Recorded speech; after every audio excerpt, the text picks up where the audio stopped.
nesse vídeo eu vou explicar para vocês as principais funções estatísticas através de um mapa mental. Pelo menos as principais que são cobradas em prova, tá? Então, nesse mapa temos as funções, temos os exemplos, temos a composição ali de como é a função com os argumentos. Antes de iniciar, vale um detalhe: a função ela é escrita sem o espaço aqui, tá? Às vezes pode ser que apareça que tem um espaço, mas assim, nós temos a marcação de início em geral igual, temos ali a composição da função, temos depois o argumento aqui é sem espaço, tá? Então vale esse destaque aí para essa necessidade dessa composição. Então eu deixei a tabelinha aqui que ela é utilizada para a maioria dos exemplos que eu construo dentro do mesmo mapa. Então, a função conte.número tem acento, tá? Ela utiliza ali, precisa dos argumentos a gente indicar os valores separados por ponto e vírgula. E a gente também pode utilizar o intervalo, tá? Para contar os números, vai fazer o quê? Ele vai contar o número de células que tem número. Então, aqui temos exemplos, conte número da A1 até a C3, quantas células tem números? São 9 células, isso inclui células que tem um zero, tá? O zero também é um número. Aí no segundo exemplo aqui eu coloquei uma outra situação, a gente tem um intervalo, então eu quero que conte as células que tem número de A1 até B3 e também quero que conte o 2, então seria mais um número.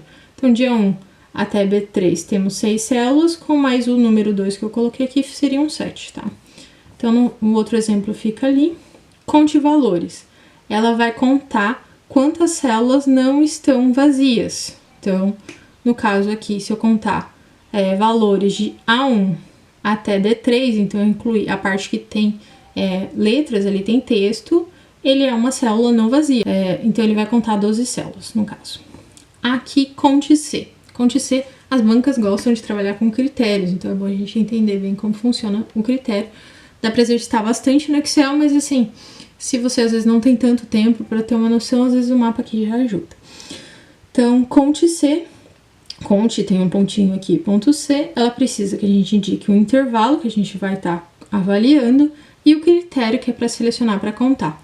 Então, eu quero que ele conte se esse intervalo aqui atende o critério de ser menor do que 2. Atenção para o uso das aspas, tá? O critério precisa estar entre aspas. Aí ele vai contar ali quantas células satisfazem esse critério aqui. No exemplo é 2, aqui também posso utilizar argumentos como menor ou igual, só igual. Também são critérios válidos.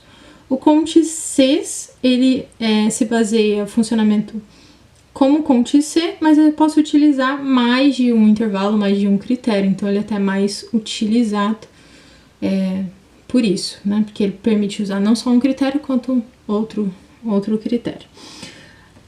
A função med, então med e os argumentos, ela retorna a mediana. Cuidado para não confundir, ela não retorna a média, tá? É a mediana, função med, M-E-D.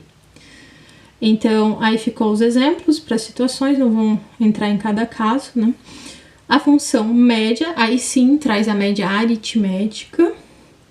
Então, eu posso trabalhar ali com a média tanto de vários valores separados por ponto e vírgula, quanto a média de um intervalo. A média interna, eu coloquei aqui porque às vezes pode se confundir como que faz. A média interna, ela vai trazer, você pode trabalhar com intervalo e a porcentagem ali que esteja dentro dessa média. Então, ela necessita dessa composição de argumento.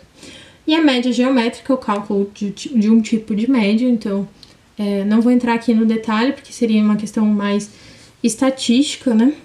Mas a média geométrica é um outro tipo de média e a gente também indica ali os números que é para fazer essa média geométrica, um intervalo que tem números.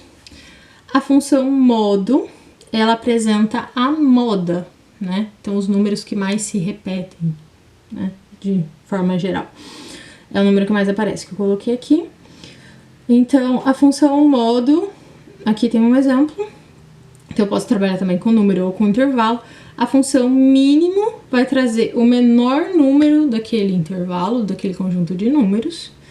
A função máximo vai trazer o valor máximo, o maior número.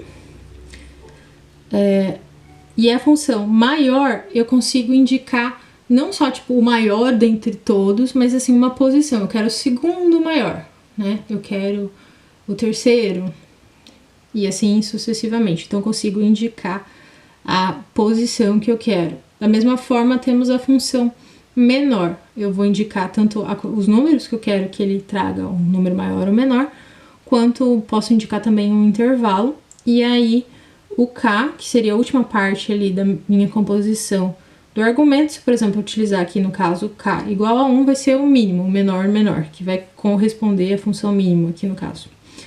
Aí se eu usar o 3 vai ser o terceiro menor, então seria indicar a posição. Então, para utilizar a função maior e menor, ela precisa desse último argumento ter no finalzinho um ponto e vírgula com a posição, que no caso da função mínimo e máximo não precisa, porque ele vai trazer o máximo dentre todos os valores, ou o mínimo dentre todos os valores.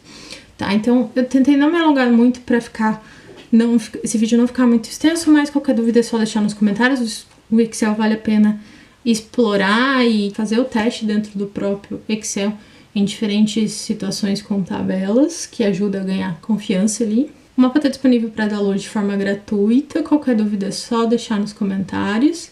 E vamos para o próximo vídeo, porque o Excel ainda tem muitas funções interessantes. E até lá, bons estudos!